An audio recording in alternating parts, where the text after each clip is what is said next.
ఒకసారి యేసు ప్రభువు తన శిష్యులతో ఇట్లు బోధించెను, మీరు ఏమి తిందుము అని మీ ప్రాణమును గూర్చియు, ఏమి ధరించుకుందమని మీ దేహమును గూర్చియు చింతింపకుడి.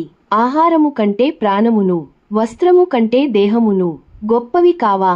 ఆకాశ పక్షులను, కాకులను చూడుడి, అవి విత్తవు, కోయవు, కొట్లలో కూర్చుకున్నవు, అయినను దేవుడు వాటిని పోషించుచున్నాడు కదా. మీరు పక్షుల కంటే ఎంతో శ్రేష్ఠులు. మీరు చింతించుట వలన మీ ఆయుషు 1 గంట అయినను పెంచుకోగలరా?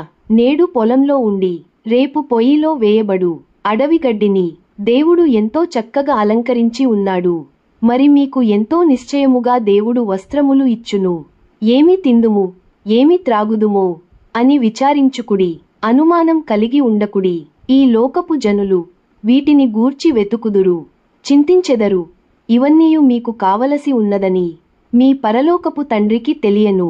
కాబట్టి మొదట ఆయన రాజ్యమును, ఆయన నీతిని, ఆయన ఆజ్ఞలను అనుసరించుడి, అప్పుడు అవన్నీయు మీకు అనుగ్రహింపబడును. చెవులు గలవాడు వీటిని విననుగాక అని నిశ్చయముగా మీతో చెబుతున్నాను.